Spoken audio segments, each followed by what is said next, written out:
मुझे जो फायदा फिल्म इंडस्ट्री में एक एंट्री पॉइंट मिली थी वो इसलिए मिली थी क्योंकि मेरी फैमिली इस इंडस्ट्री में रही है। So you can't watch yourself on screen. I am very uncomfortable. नहीं, क्या ना कि जैसे आपको थोड़ा सा तजुर्बा, आपकी एक्सपीरियंस बढ़ती है, तो आप जब पिछली फिल्में देखते हैं तो आपको लगता है कि यार it's but again everything is a journey. I think was extremely immature as an actor over there. कुछ फिल्में होती हैं जो आपको लगता है कि they will be these ginormous successes और आप you put everything into it, और ये आपकी पर्सनल चॉइस होती है, लेकिन ऑडियंस की चॉइस कुछ और ही होती है। आप उसको क्वांटिफाई नहीं कर सकते। You can't sit down and mull over it, क्योंकि बहुत सारी चीजें हो सकती हैं। So after 19 years, Imran Hashmi की फिल्म आवारापन का सीक्वल रिलीज होता है, जिसको लेकर ऑडियंस एक ही सवाल पूछ रही है कि क्या आवारापन 2 इमरान हाशमी के कमबैक का टर्निंग पॉइंट बन पाएगी या फिर ये भी बस आजकल आने वाले वो सीक्वल रेस का एक पार्ट बन के रह जाएगी। और इतना ही नहीं, लोग तो ये तक पॉइंट आउट कर रहे हैं कि इमरान हाशमी का करियर इतना अनप्रिडिक्टेबल रहा है कि डिस्पाइट इतनी सारी कंट्रोवर्शियल चीजें होने के बाद भी ऑडियंस उन्हें उतना हेट या क्रिटिसाइज नहीं करती, फिर भी वो आज बॉलीवुड के टॉप सुपरस्टार्स की लिस्ट में क्यों नहीं आ पाए। वाइल कुछ लोगों को लगता है कि उनका स्टारडम ही अलग है। इस सब पर बात करें उससे पहले आप चैनल को सब्सक्राइब जरूर से कर लेना। तो इमरान हाशमी की बॉलीवुड जर्नी ना काफी इंटरेस्टिंग रही है, क्योंकि उनकी आइडेंटिटी किसी ट्रेडिशनल बॉलीवुड हीरो जैसी नहीं बनी है। एज इन 2000s की बिगनिंग में जब वो फुटपाथ, मर्डर, जहर, आशिक बनाया आपने और गैंगस्टर जैसी फिल्में कर रहे थे ना, तब उनकी एक काफी स्पेसिफिक इमेज बन गई थी। As in bold scenes, romantic songs, grey characters और सबसे इम्पोर्टेंट हिट म्यूजिक, क्योंकि इमरान की फिल्म्स का म्यूजिक इतना पॉपुलर हुआ है कि आज तक उसका एक कल्ट फैन बेस रहा है। लेकिन इन सब चीजों का असर उनके एज एन एक्टर पर इतना पड़ा कि वो बस टाइप कास्ट होकर ही रह गए। और इसी ड्यूरेशन में एक फिल्म आई थी आवारापन, जो उस टाइम पर तो बॉक्स ऑफिस पर बिल्कुल भी अच्छा परफॉर्म नहीं कर पाई थी, लेकिन ओवर द टाइम न सिर्फ लोगों ने उसे पसंद किया बल्कि इमरान हाशमी को काफी ज्यादा अपलॉड भी किया गया उनकी पुरानी फिल्मों को लेकर। कि ऑडियंस को ऐसा लगता है कि उनकी फिल्मों में उनकी एक्टिंग आज के भी काफी अच्छे खासे एक्टर्स को बीट कर सकती है। भाई ऐसा नहीं है कि इमरान हाशमी के करियर में उन्होंने हिट फिल्में नहीं देखी हैं। I mean Jannat, once upon a time in Mumbai, murder 2, the dirty picture और भी काफी सारी मूवीज में उन्होंने काफी अलग अलग कैरेक्टर्स किए, अलग अलग जॉनर्स की भी फिल्में की हैं उन्होंने। आई मीन अगर मैं ये कहूँ कि इमरान हाशमी उन कुछ चुनिंदा एक्टर्स में से हैं जिन्होंने सिर्फ एक पर्टिकुलर जॉनर में स्टिक होकर अपना करियर नहीं बिताया, तो ये कहना गलत नहीं होगा। बिकॉज अगर आप इमरान हाशमी की फिल्मोग्राफी देखोगे ना, तो उन्होंने हर एक कैरेक्टर को प्ले करने की पूरी कोशिश की है। और एक्चुअली एक टाइम के बाद तो उन्होंने ये भी प्रूव किया है कि जो उन्हें टैग मिला हुआ था ना सीरियल किसर का, वो भी उनके करियर को, उनकी एक्टिंग को अंडर एस्टिमेट नहीं कर पाया। अब अगर चीजें इतनी ही अच्छी थी तो इमरान हाशमी के करियर में प्रॉब्लम एक्चुअली आई कहाँ? बिकॉज अगर टैलेंट है उनमें, ऑडियंस उन्हें रिकॉग्नाइज करती है, म्यूजिक ड्रिवन पॉपुलैरिटी भी है उनकी, तो फिर उनका करियर सलमान, शाहरुख, आमिर या फिर और भी मेन स्ट्रीम बॉलीवुड सुपरस्टार्स की ट्रेजेक्ट्री को क्यों फॉलो नहीं कर पाया? बिकॉज ऐसा नहीं है कि इमरान हाशमी कोई आउटसाइडर थे, उनके पास फिल्मों में अपॉर्चुनिटीज नहीं थी या फिर नेपोटिज्म की वजह से उन्हें ये सब फेस करना पड़ा।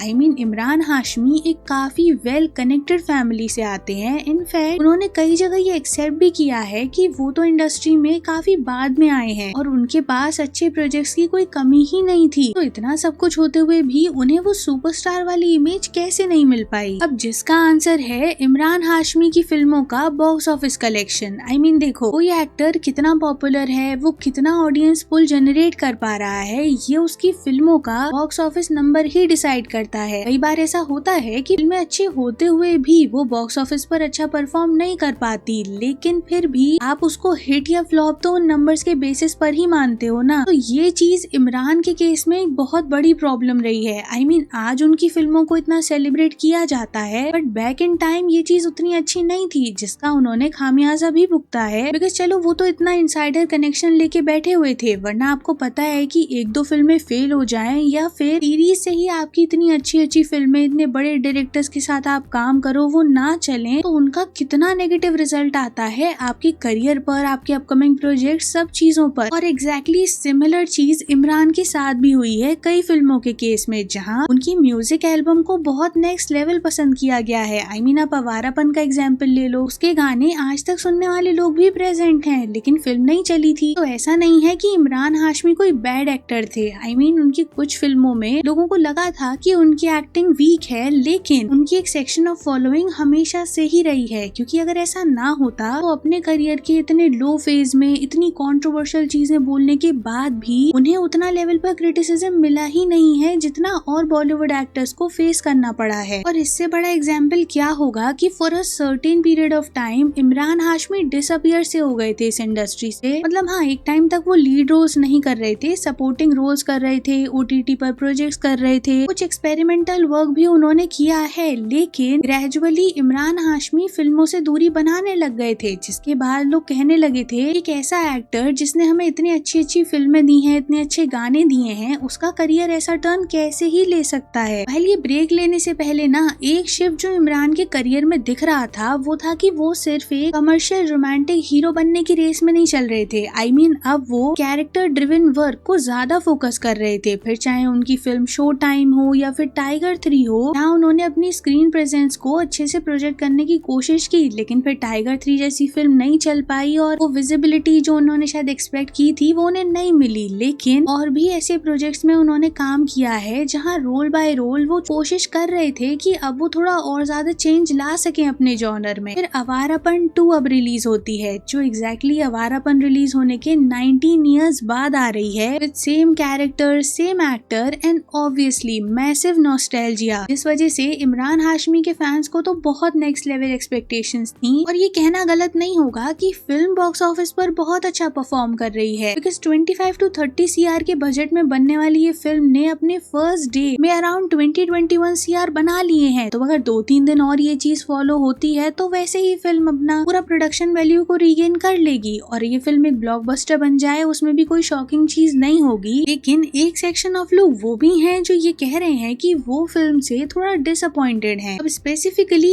यहाँ पर वो इमरान हाशमी ने खराब एक्टिंग की है ये नहीं कह रहे, बल्कि उनका कहना है कि फिल्म की स्टोरी लाइन ही बहुत अलग लेवल पर कंफ्यूजिंग और अननेसेसरी ज्यादा साउंड कर रही है, जिस वजह से अगर इमरान हाशमी ने ट्राई भी किया है ना तो भी वो उतना अच्छा डिलीवर नहीं कर पा रहे। I mean, आप सोचो कि लोग ये कह रहे हैं कि फिल्म सिर्फ नॉस्टैल्जिया पर बेट करती है तभी इतना ज्यादा बस जनरेट कर पाई, वरना अगर कोई अनदर टाइटल से ही रिलीज होती तो शायद उतना भी अटेंशन इसको ना मिलता। एंड इनफैक्ट फिल्म में इमरान के साथ दिशा पटानी भी प्रेजेंट हैं, जिनकी भी एक्टिंग को लेकर लोग खासा इम्प्रेस नहीं है। और उनका ये कहना है कि आजकल ये जो सीक्वल बनाने की रेस चल निकली है ना, जहाँ पर हर एक एक्टर को ऐसा लग रहा है कि अभी क्योंकि और कोई जॉनर काम नहीं कर रहा है या फिर ऑडियंस उतना अच्छा रिस्पॉन्स नहीं कर रही है, तो फिर ऐसी पुरानी फिल्मों को पिक करो जो या तो अच्छी चली हो या फिर ऑडियंस में उसको लेकर आज भी पॉजिटिव सेंटिमेंट प्रेजेंट हो और उसको लेकर फिर एक सीक्वल बना दो। और इसके ना काफी रीसेंट एग्जांपल्स भी प्रेजेंट हैं। अब हालांकि देखो, आवारापन 2 की बात करूं मैं स्पेसिफिकली तो लोगों को लगता है कि ऐसे ही करते करते इमरान हाशमी का भी एक सक्सेसफुल कमबैक हो सकता है, बिकॉज वो अभी भी रेलेवेंट हैं, अभी भी वो मीनिंगफुल कैरेक्टर्स को अच्छे से प्रेजेंट कर पा रहे हैं और फिल्म बॉक्स ऑफिस पर भी अच्छा परफॉर्म कर रही है। तो ओवरऑल उनको टाइम लग सकता है, लेकिन वो अपनी वो जगह को रीगेन कर लेंगे। बाकी अपना ओपिनियन कमेंट्स में बताना and don't forget to like and share the video, subscribe to the channel and thanks for watching.